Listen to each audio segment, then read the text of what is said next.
Even though I never had the privilege of having a professional mentor, I had perhaps the even greater privilege of having a life mentor. That person was my mother, Hilda Stern Cohen. She taught me many things. She was both, of course, my role model, but she also was a mentor in the area of how to deal with one's inner life. This kind of learning doesn't come from books. It comes from seeing someone who really knows how to manage what goes on inside. And she lived a life that required much inner management. My mother, Hilda Stern Cohen, was a German Jew born in 1924. She started life in an idyllic area, a farm village in Hessen, an area in Germany. In 1933, when she was only 9 years old, Adolf Hitler came to power, and her family's life changed immediately and dramatically. And by the time she reached American shores in September of 1946 at age 22, almost all of her immediate family and her extended family had been murdered. And she personally had been starved, she had suffered from disease, and she had been treated brutally, first in the Loch ghetto, and then in Auschwitz concentration camp.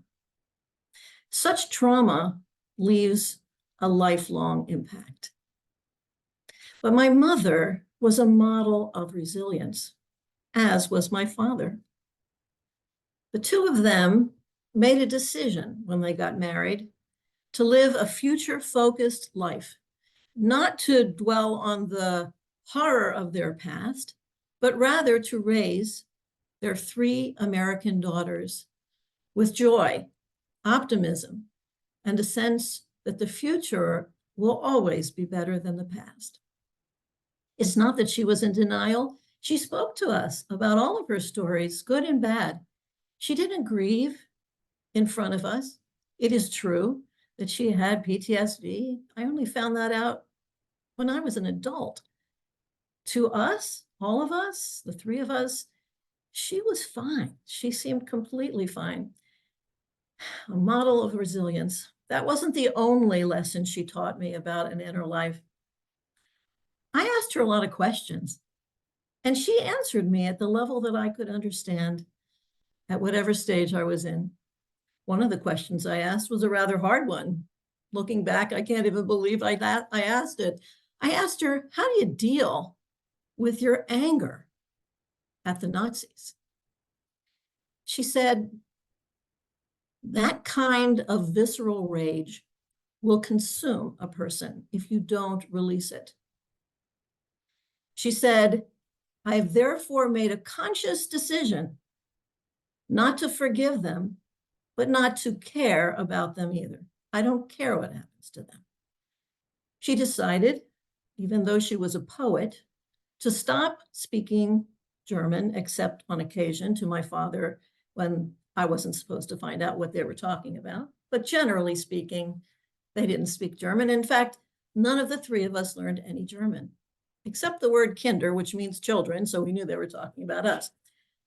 Okay. But the rest of the time, even though she was a poet, she didn't write poetry anymore in German. She released everything that was about her life, that was about Germany. She also talked to me about what it was to have a sanctum inside, an inner sanctum. That she said to me, other people can criticize you. They can be vicious. They can even hurt you physically. But they can't affect what you're thinking unless you let them.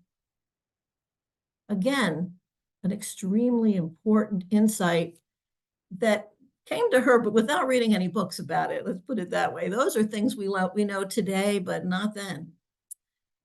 Okay, then. Not everything was always so serious. As a matter of fact, my mother had a great sense of humor.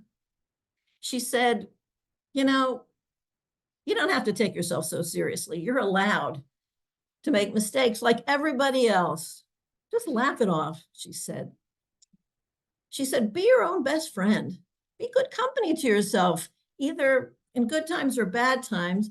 And if you like doing something, do a lot of it. What she did was read. She had mountains of books, newspapers, and magazines everywhere she went. She said, listen more than talk. Learn from what other people have to say. She said, listen, read, and talk to as many people as you possibly can and form your own independent, well-informed opinion.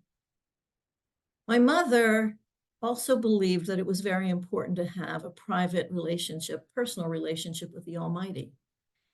She said, pour out your heart to God. Have him in your life. Know that he is present with you, and you will be stronger for that relationship. My mother was a mentor to me for the inner life. I still think about her all the time, gaining new insights from things she said to me 25 years ago, as that's how long she's been gone. I am so lucky to have had a life mentor in my mother. Thank you.